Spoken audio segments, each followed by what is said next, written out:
আমার শাশুড়ি গ্রাম থেকে আজকে কিছু পাঠিয়েছে কার্টুনে বাসে। তো আমার হাজব্যান্ড বাস থেকে যে নিয়ে আসলো কাউন্টার থেকে। তো দেখি কি কি দিয়েছে, তো আপনাদের সাথেও শেয়ার করি। তো কার্টুনের প্রথমেরটা আমি খুললাম, সব দড়িতে বেঁধে রাখছিল, তারপরে সব কাগজ দিয়ে উপরে ইয়ে করেছে, কাগজগুলো নামাচ্ছে। দেখতে পাচ্ছেন প্রথমে বড়ি দিয়েছে, শীতের সময় বড়ি বানিয়ে রাখছিল, তবে আমরা যাইনি বা ওইভাবে দিতে পারিনি, তো রেখে দিছিল। তো এখন ডালের বড়িটা দিয়েছে। আর এখানে হলুদের গুঁড়া আছে। হলুদের গুঁড়াটা সাধারণত আমার শাশুড়ি দিয়ে থাকে আমাদের, ওভাবে কিনে খাওয়া হয় না।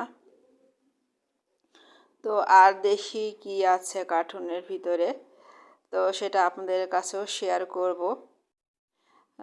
খুলে বুঝতে পারবো যে কি আছে। তো পলিথিন বের করলাম, দেখলাম। এখন দেখি পলিথিনের ভিতরে কি আছে।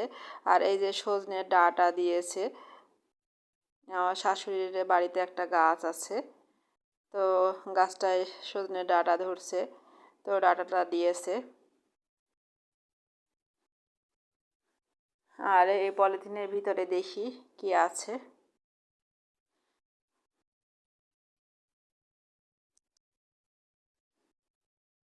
তো বাড়ির জিনিসের একটা স্বাদ অন্যরকম হয়, একটা গ্রামের ফিল পাওয়া যায়, বাড়ির ঘ্রাণ থাকে, মায়ের হাতে ভালোবাসা থাকে।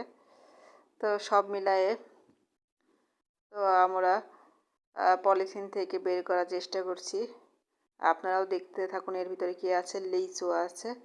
তো আমার শাশু শ্বশুরে লিচু বাগান করছে, তো এবার লিচু ফার্স্ট সব ধরেছে, খাওয়া শুরু করছে। তো আমার শাশুড়িদের যেহেতু গ্রামে থাকে, তো আমার শাশুড়িদের ওখানে অনেকগুলো লিচু দিয়েছে, তো ওখান থেকে আমাদের জন্য আমার শাশুড়ি রেখেছিল, তো সেগুলাই আমাদেরকে পাঠিয়েছে। কয়েকদিন আগে লিচু ভেঙেছিল, তো একটু অনেকটা পাতাগুলো এই জন্য শুকিয়ে গেছে, তো ওভাবে দেওয়ার সময় পাইনি, আজকে পাঠাইছিল। তো আমার হাজব্যান্ড বাস কাউন্টার যে নিয়ে আসলো। এখানে দেখতে পাচ্ছেন যে লিচুগুলো সব আমি প্যাকেট থেকে বের করলাম, যেহেতু অনেক সময় প্যাকেটে ছিল একটু বাতাস লেগে, তারপরে এগুলো ফ্রিজে রেখে দিব।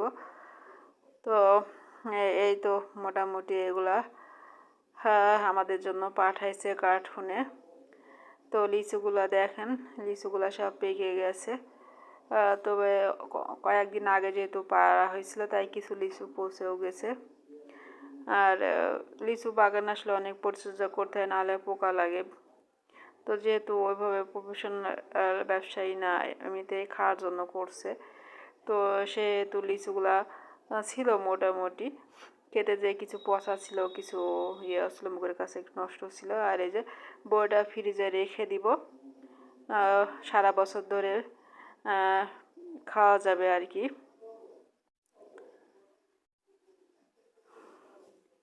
তো এই ছিল মোটামুটি আমার শাশুড়ির হাতের দেওয়া উপহার।